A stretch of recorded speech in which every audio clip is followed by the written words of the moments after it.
So, bago tayo pumunta dun sa next lesson na operation with events, linawin ko lang yung sa rolling a die. So, tama naman yung na-discuss natin nung one die lang or, siyempre, pag die, one lang. So, kapag nag-roll tayo ng die, yung sample spaces natin is 6. So, pag isa lang yung die, meron tayong 1, 2, 3, 4, 5, and 6 na possible outcome, no? Yan yung sample space ng one die. So, ang probability na makakuha tayo ng 1 sa isang die ay, syempre, isa lang yung 1 dyan, 1 over 6. So, kapag dalawa na yung die natin, ang sample space niyan ay, para makuha natin yung sample space, so, dalawa yung die, so, yung 6 times 6, dalawa yung die. So, yan na yung sample space natin. So, paano ba naging 6 times 6? So, kagaya ng sa fundamental rule of counting. So, for example, may first coin tayo. So, sa first coin natin, meron tayong 6 possible outcomes. So, sabi natin, if there are n ways of doing something and m ways of doing something, pag-multiply natin para makuha natin yung total ways. So, sa second die, meron din tayong 6 ways. Kaya, ang sample space natin kapag dalawa yung die ay 36. Kasi, pwede yan. Sa first die, makuha natin 1. Sa second die, 1. So, isa yung count nun. And, take note, pwede bang, so, sample space natin. So, pwede yung pangalawa nating makuha. Sa first die, magkaiba kasi yung first and second die. So, for example, yung nauna naman dito, second die, so 1 and 1 pa din. Ang kaibahan nila, bakit iba yung bilang nila? Second die to, first die to. Dito naman, first die to, second die to. So, magkaiba pa rin yan. 1, 1 nung isa, 1, 1 nung isa. No? So, pwedeng 1 and 2. Kaya dumadami yung sample space. So, hindi naman natin kayang ilis lahat yan. So, gamitin na lang natin yung fundamental principle of counting. So, para makuha yung total na bilang ng sample space, 6 times 6. So, pag dalawa yung die, 36. Ito pa. Pag tatlo yung die, 6 times 6 times 6. So, ang total possible outcome niyan ay 6 times 6, 36 times 6. 36 times 6. So, kapag tatlo na yung die, meron na tayong 216 na possible outcome. So, kapag ganyan kasi, kapag die, pwede nating nilistahin. So, for example, ano yung, kapag nag-roll tayo ng dalawang dice, ano yung, ilan yung possible outcome na makakuha tayo ng sum of 7, for example. So, pag sinabi nating sum of 7, dahil dalawa yung coin natin, kunwari, yung isang die, ang lumabas dyan ay 1, tas ang isang die ay 7. Yan yun, ay 6, kakawala, hanggang 6 lang yan. So, yan ay equal sa 7. So, ilang ganyan? So, dahil nga dalawa yung die natin, meron tayong 36 possible outcome. Ngayon, number of total event or outcome na lang yung hinahanap natin. So, para mahanap yun, ililist natin isa-isa. So, ilan ba yung factor or hindi factor kasi addition na. So, meron tayong 1 and 6. Ganito na lang. So, syempre, iba yung 6, 1 yan. So, yung first day naman yung 6, tapos yung second day naman yung 1. So, 7 pa din yan. So, ano pa yung 7? 3 and 4. Tapos, 4 and 3. Ano pa ba yung 7? 5 and 2. So, syempre, dun sa second day naman yung 2, naging sa first day naman yung 5. So, yan na. Wala na bang iba?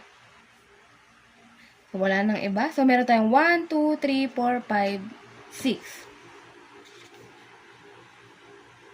6. So, meron tayong lowest term niyan na 1 over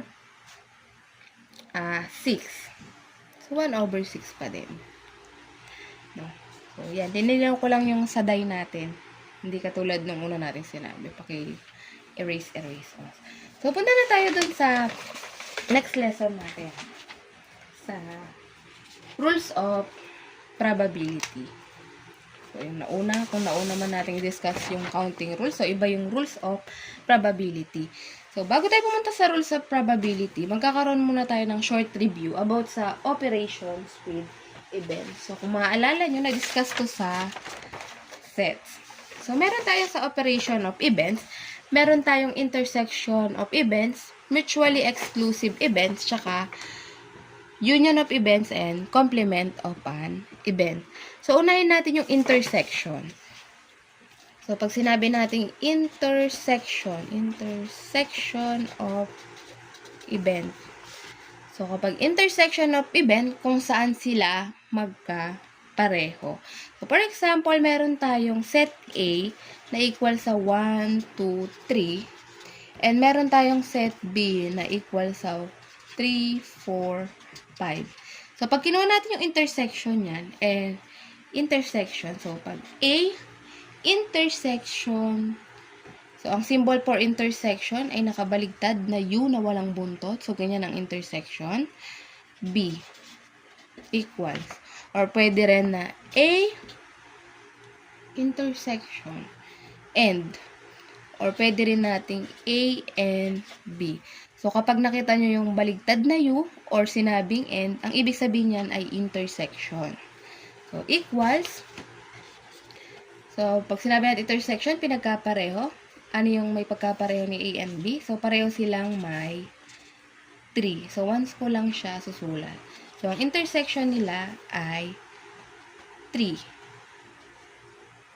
So, yan na ang intersection. Kapag yan ay sinulat sa Venn diagram, so, syempre, so, pag Venn diagram, may rectangle. Ang rectangle ang nagre-represent ng sample space. So, yan ang sample space. So, for example, meron tayong set A, tapos meron tayong set B.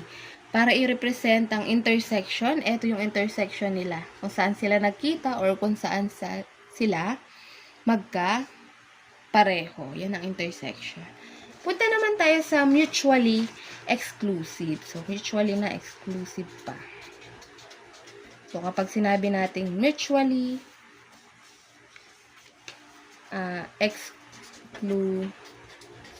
So, bago ko makalimutan, for example, wala talaga silang pinagkapareho. So, syempre, kunwari, wala tong 3. No? 4 and 5 lang yung set B natin. So, meron pa rin yung, so, ang intersection nila, ang isusulat lang natin ay yan. So, walang laman. So, ibig sabihin, ang tawag dyan ay null set. Ang null set ay subset ng lahat ng set. So, pwede yung ganito yung itsura or tinatawag din siyang empty set. So, kapag walang laman ang set, empty set. So, balik na tayo. Pag sinabi natin mutually exclusive, wala silang elements in common. Kumbaga, nasa isang sample space sila. Wala tayong C. Mutually exclusive. So, for example, nasa isang space sila or nasa isang lugar, for example, pero wala silang pinagkapareho or wala silang intersection. So, ito si A, ito si B. Wala silang magkapareho, magkaiba sila. So, yan. Kunwari, nasa isang classroom kayo, tapos magkaiba kayo. So, mutually exclusive kayo. Wala kayong pinagkapareho. Wala kayong pinagkatamaan. Wala kayong pinagkita. Yan ang mutually exclusive. No elements in common. Next. Meron tayong union of events. So, pag sinabi natin union naman, ang word na, clue word niyan ay word na or. So, kung intersection, and yung word niya, dito sa union, or. So, intersection, payoko. Yung union naman ay patayo or nakasalo. Union. So, palatandaan, union, yung unang letter, U. So, for example, meron tayong set A na equal sa 1, 2, 3. So, same example. May set B tayo na 3, 4, and 5. So, para makuha natin yung A union B, meron tayong 1. Pagsasamahin lang natin sila, 2 and 3. Sulat natin si A. Tapos, sulat natin si B. So, dahil nasulat na natin si 3, once lang natin siya isusulat, hindi natin siya pwedeng isulat na 3, 3. So, once lang natin siya isusulat. Hindi na natin isusulat ulit si 3. Sulat natin si 4 and 5. Yan ang union. So, meron siyang 1, 2, 3, 4, 5. Yan si union. Pinagsama ko lang, sinulat ko lang sila pareho. So, paano naman sa Venn diagram? So, meron tayong sample space. Ito si A. Ito si B. So, yan ay, ang kabilang sa union, pwedeng lahat ng kabilang si A. Pwede yung intersection nila, kasama yan, and si B. Ganyan i-represent sa Venn diagram si union. Another operation, meron tayong complement ng set. Pag sinabi naman nating complement, ganito yan. So, for example, meron tayong set A. 1, 2, 3. And meron tayong set B na equal sa 2, 3, 5. Ay, iba na naman sample. Tapos,